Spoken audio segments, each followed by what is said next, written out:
Good morning friend. সকাল সকাল স্নান করে পুজো টুজো করে রান্নাঘরে চলে এসেছি। চা খাওয়া হয়ে গেছে। সকালে সবার টিফিন বলতে আজকে সবার ইচ্ছে ছিল পেটাই পরোটা খাবে, তো সেটা বাইরের থেকে মিষ্টির দোকান থেকে আনা হয়েছে। তো মিষ্টির দোকান থেকে আনা হয়েছে যখন সবাই তাড়াতাড়ি করে খেয়ে নিয়েছে, কারণ ওটা আবার রাখতে রাখতেই শক্ত হয়ে যায়। আর এদিকে আমার রান্না চেপে গেছে। আজকে শনিবার, নিরামিষ রান্না হচ্ছে, তোমাদের সাথে শেয়ার করি একটু। বেগুন ভাজা হচ্ছে, করে আলু ভাজা হয়েছে, আর বেগুন ভাজার সাথে এই চাকচাক করে যে আলু ভাজা, এটা আমার ছেলের পছন্দ। এদিকে আমি সব সবজি কেটে নিয়েছি। বাড়িতে কালকে গেছিলাম, মানে বাবার বাড়িতে, সেখান থেকে আমি নিয়ে এসেছি শীষ পালং। তো হয়েছিল বাড়িতে ওটা, সেখান থেকে আমি একটা শীষ পালংয়ের গাছ তুলে নিয়ে এসেছি। সেইটাই আজকে রান্না হবে। এই যে কেটে ধুয়ে কমপ্লিট করে নিয়েছি। এই দেখো, একটু গাজর দিয়ে দিয়েছি এর মধ্যে, টাটকা শাক, তার মধ্যে একটু বাঁধাকপি অল্প একটু ছিল, সেটাও কেটে দিয়েছি। সব কিছু মিশিয়ে এরকম 12 মিশালি যে সবজিটা খুবই ভালো লাগে।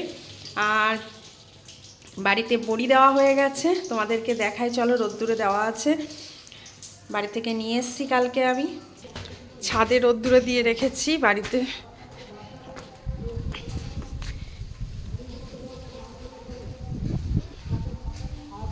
এই দেখো কলাইয়ের ডালের বড়ি, এটা দিয়ে আজকে নিরামিষ রান্নাটা হবে, তাই কিছুটা বড়ি নিয়ে যাই আমি। ছাদের রোদ্দুরটা ভীষণ মিষ্টি। আমরা যেহেতু গ্রামে থাকি, চারিদিকটা দেখো কেমন সবুজ।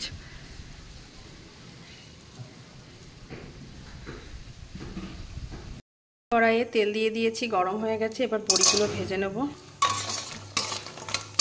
বাড়িতে কলাই গাছ লাগানো হয়েছিল, সেখানে 42 কেজি কলাই হয়েছে। তো সেখান থেকে প্রথমেই দেওয়া হয়েছে 3.5 কেজি কলাইয়ের ডালের বড়ি। তো আমি নিয়ে এসেছি ওগুলো বাড়ি থেকে। আমার খুব ভালো লাগে বড়ি খেতে। 5 ফোড়ন সোমবারে দিয়ে দিলাম। সবজিগুলো দিয়ে দিচ্ছি একে একে।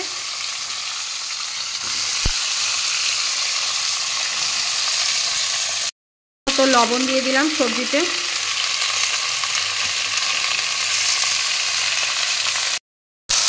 আদা জিরে বাটা,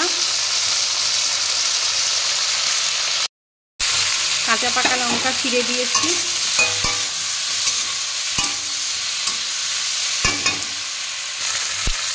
সামান্য হলুদ।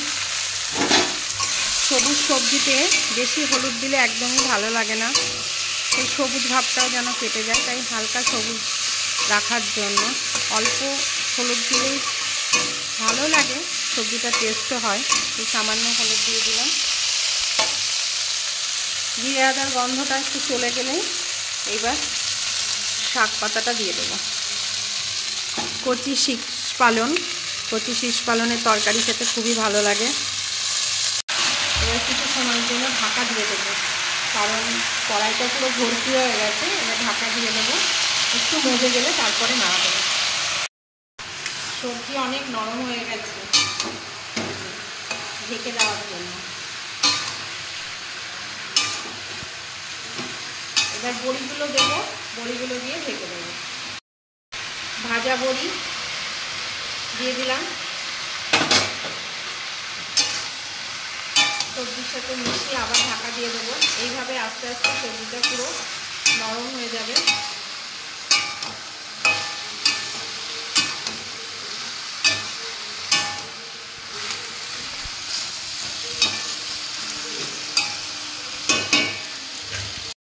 সবজিটা হয়ে গেছে, এইবার নামিয়ে নেব। আমি কিন্তু একটু চিনি দিয়েছিলাম, যেটা স্কিপ করে গেছি, তোমাদের দেখাতে ভুলে গেছি। দেখো সবজিটা অলমোস্ট ডান। এই রকম সবজি, বাড়ির টাটকা টাটকা সবজি দিয়ে, সব কিছুই বাড়ির সবজি ছিল আজকে, আলু বাদে। তো তোমাদের কেমন লাগে এরকম সবজি খেতে অবশ্যই কিন্তু জানিও। আর আজকে শনিবারে এই রকম সবজি বা ভেজিটেবলস নিরামিষ রান্নাবান্না কার কার ভালো লাগে সেটাও কিন্তু কমেন্ট করে জানিও। আমি কিন্তু নিরামিষ খেতেই ভালোবাসি। মাঝে মধ্যে মাছও খাই, কিন্তু নিরামিষ খেতে ভালোবাসি। তো এই তরকারিটা নামিয়ে দিয়ে কড়াইটা পরিষ্কার করে নিই, কারণ ছেলে তো সবজিটা খাবে না, তার জন্য ফুলকপি আলু মটরশুঁটি দিয়ে একটু ডালনা বানাতে হবে। তো ঝটফট তরকারিটা নামিয়ে ফেলি। এদিকে পাশের বাড়ির যা কলাইয়ের ডাল দিয়ে শিম আর বেগুন দিয়ে একটা ডাল করেছে, যেটা খেতে আমি ভীষণ ভালোবাসি। তো আজকে শনিবার যেহেতু ওদের বাড়িতে হয়েছে, আমার জন্য দিয়ে গেছে, তাই আজকে ডাল করলাম না। তা তোমাদেরকেও দেখিয়ে দিই, আমার যা কিন্তু খুব সুন্দর ডাল রান্না করেছে বন্ধুরা। আর এদিকে চাকচাক করে আলু ভাজা বেগুন ভাজা হয়ে গেছে। আর এই তরকারিটা হবে ছেলের জন্য স্পেশাল, আর এটা তো আমরা সবাই খাবো, বাড়িতে যারাই আছি প্রত্যেকে। তেল গরম হয়ে গেছে, আমি গোটা জিরে ফোড়ন দিয়ে দিয়েছি। ফুলকপি আর আলুগুলো আমি ভেজে নেব।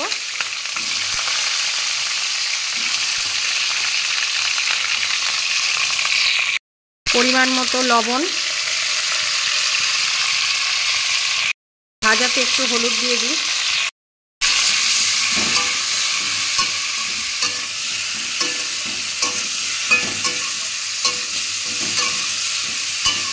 সবসময় ডাল খেতে ভালোও লাগে না, সেটাও ছেলে বলে, তাই ওর জন্য এই ফুলকপির ডালনাটা করতে হচ্ছে। ও একটু তেল মশলা পছন্দ করে। ফুলকপি আলু ভাজা হয়ে গেছে, এবার আমি এগুলো তুলে নেব। ফুলকপি আলু ভাজার পরে ওই তেলেই আমি টমেটো দিয়ে দিলাম, আদা জিরে বাটা,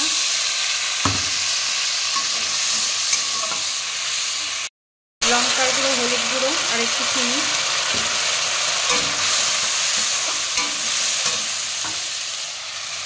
মটরশুঁটি, ধনেপাতা।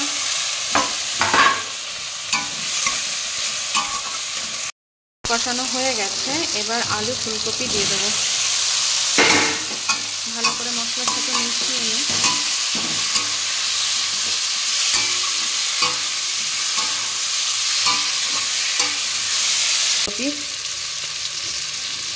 এবার পরিমাণ মতো জল দিয়ে দেবো। খুব বেশি জল দেবো না, কারণ তরকারিটা ঝোল হবে না, একটু মাখো মাখো হবে, ডালনা হবে। এবার নামানোর সময় হয়ে গেছে, একটু ঘি দিয়ে দিলাম।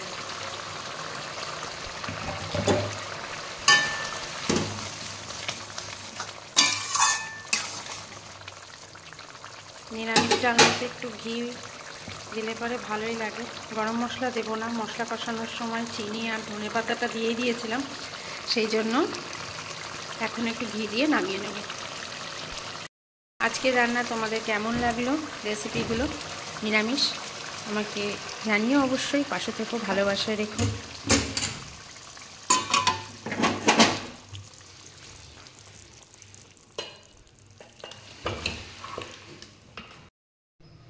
আজকে শনিবারের নিরামিষ রান্না। এবার সবাইকে খেতে দিয়ে দেবো। টাটা, সবাই ভালো থেকো, সুস্থ থেকো।